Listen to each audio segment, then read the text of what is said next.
Hello दोस्तों, कैसे हैं आप लोग। आशा करती हूँ आप लोग स्वस्थ होंगे और सकुशल होंगे। मैं भी यहाँ पे स्वस्थ और सकुशल हूँ। आप लोगों की भी कुशलता के लिए ईश्वर से प्रार्थना करती हूँ। आज मैं आपको एक बार फिर से ये नई वीडियो बना रही हूँ, क्योंकि वो जो मैंने पहले बनाई थी ना, तो कुछ लोगों ने बोला कि उसमें साउंड कम है, तो मैं आपको दोबारा ही बना के बता रही हूँ। ये जो वाक़या है, ये मेरे खुद के साथ जो घटित घटना है उसके बारे में मैं आपको बता रही हूँ। ये करीब ये कई साल पहले की बात है। तब मैं 17-18 साल की थी। पिथौरागढ़ में रहती थी मैं तब, मायका था ना मेरा। तो वहाँ पे क्या हुआ, 2 अक्टूबर की बात है ये। मेरी मम्मी ने गाय पाली थी। वैसे तो हम लोग शहर में रहते हैं, लेकिन उन्होंने ज़मीन लेके सोचा गाय की भी देखभाल की जाए, घर का दूध भी हो जाता है, ये वो करके उन्होंने गाय पाल ली।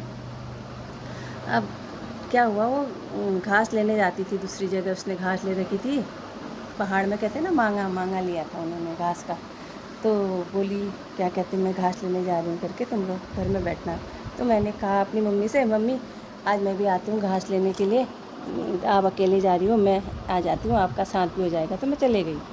गए तो अब वो जैसे ही मेरी माँ वहाँ पे घास वास काटने लगी, तो इतनी देर में, थोड़ी देर में मैं देख रही हूँ वहाँ पे ऊपर एक मंदिर था। मंदिर में एक पागल आदमी काले कपड़ों में खड़ा था, मंदिर के ऊपर बैठ गया वो। तो मैंने अपनी माँ को बोला, ईजा कहते हैं हमारे यहाँ पहाड़ में, ईजा, मैंने कहा देखो तो क्या कहते हैं, वो पागल आदमी खड़ा है वहाँ पे।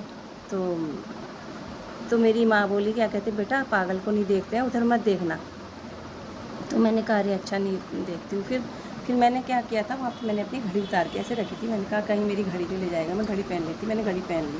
अब ईजा घास काटती थी, तो मैंने सोचा थोड़ा थोड़ा मैंने भी घर में रह के थोड़ा ईजा के साथ किसी किसी समय शौक से मैंने भी सीख लिया था। मैंने कहा थोड़ा मैं भी हाथ चला लूँ माँ के साथ।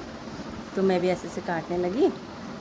तो क्या कहते, इतने में पता भी नहीं चला वो कब आया वहाँ ऊपर से, और उसने एकदम से ऐसे जंप मारा और मेरा गर्दन भी पकड़ ली उसने, मेरे बाल को ऐसे इस तरह से पकड़ लिया पीछे से आके, और क्या कहते, बिल्कुल ऐसे उसने मुझे दबा दिया वहाँ पे, और अटैक सा कर दिया मेरे ऊपर। अब मेरी मम्मी को बहुत ही चिंता हो गई, अब क्या करूँ क्या करूँ। फिर उसने छोड़ बोला, तो उसने छोड़ा नहीं।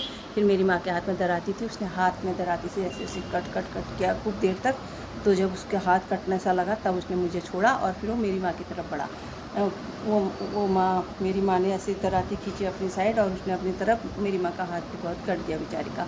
क्या कहते, इस उसमें क्या कहते, फिर मेरे को पता नहीं ईश्वर ने कैसे इतनी हिम्मत दी। मैंने दौड़ लगा दी ऊपर को, और मैं वहाँ गई और मैंने कहा गाँव वालों बचाओ, गाँव वालों बचाओ, इस तरह से मैंने आवाज़ लगाई। तो गाँव वालों ने सुना, और सब बहुत सारे गाँव वाले आ गए। मैंने कहा पागल आ गया बचाओ, पागल आ गया बचाओ। और वो आए, उन लोगों ने फटाफट रस्सी लेके आए थे, वो पागल को बांधा, और वो बोले, क्या कहते, तुम्हारी किस्मत अच्छी होगी, आज तो आदमी लोग यहाँ पे सब घर पे हैं, नहीं तो सारे यहाँ के गांव के सब फौजी हैं, सब छुट्टी जाए रहते, छुट्टी आए हुए हैं कई लोग। तो तब ये क्या कहते हैं, हमने पकड़ दिया इसको, पागल को। ये तो बहुत ही वैसा है, अगर पागल अगर एक बार किसी को पकड़ता है तो मार के ही छोड़ता है, ऐसे बोले वो लोग। बाप रे, हम लोग बहुत ही डर गए थे, बहुत सहम गए थे हम लोग। और उससे पहले पता है, मैं ये भजन अपनी माँ को एक भजन सुना रही थी। वो भजन था, दया करो तो अभी न कर दो, हे नाथ फिर कब दया करोगे, सुनाई होगी न जाने कब तक, पुकारे यूँ ही सुना करोगे। भंवर में नैया पड़ी है बेबस, सहारा देखूं हे नाथ कब तक, करो किनारे दरस दिखाकर, हुई जो देरी फिर क्या करोगे। अब मैं इसका अर्थ भी बता रही थी अपनी माँ को। मैंने कहा ईजा, अगर देर जो हो जाएगी, अगर डूब गई नैया, तो फिर भगवान भी कैसे बचाएंगे, उससे पहले ही वो हमें बचा लें। इस तरह से ये भजन है, बहुत ही अच्छा भजन है। और हुआ भी वैसा ही मेरे साथ। देखो, उस ईश्वर ने ही मुझे उस समय इतनी शक्ति दी, नहीं तो अगर मैं भी वहीं पे रह जाती, अगर ऊपर को नहीं आ पाती, तो उस दिन शायद हमारा अंत ही हो जाता। ये जब, और ये हादसा मेरे साथ बहुत टाइम तक मुझे बहुत डर सा लगा रहता था मन में ना, सपने में भी ऐसे ही लगता था कहीं आ तो नहीं गया वो पागल, हादसा सा बैठ गया। फिर पहाड़ में हमारी वो हैं भाभी जी के पिताजी, उन्होंने मुझे विभूति भी लगाई, मैं वहाँ गई थी, फिर जाके थोड़ा ठीक लगा।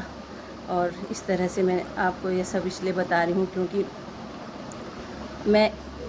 मैंने जो मतलब ये सब देखा, इस सब घटना के होने के बाद मुझे एहसास होता है कि ईश्वर जो है बहुत ही दयालु है, कृपालु है। हम उसी को याद कर रहे थे। देखो, थोड़ी देर पहले भजन गा रहे थे, और उसने हमें इस तरीके से बचाया, हिम्मत दी, न जाने, है ना, उसने तो वो तो काल रूप बन के आया था मेरे लिए, उसने मुझे बचा लिया और मुझे उस ईश्वर ने बचा के बहुत बड़ी कृपा की है। आप लोग भी ईश्वर को हमेशा अपने ही साथ, ईश्वर के साथ रहिए आप, मतलब ईश्वर के अपने अंतःकरण में हमेशा ध्यान में रहिए ईश्वर के, तो ईश्वर आपका हमेशा अच्छा करेगा और आपको बुराइयों से भी बचाएगा। आप में एक अच्छी मानवता का उत्थान होगा। इसी के साथ मैं अपनी बातों को समाप्त करती हूँ और आप सभी लोगों को मेरा सादर नमस्कार, प्रणाम, जय सच्चिदानंद।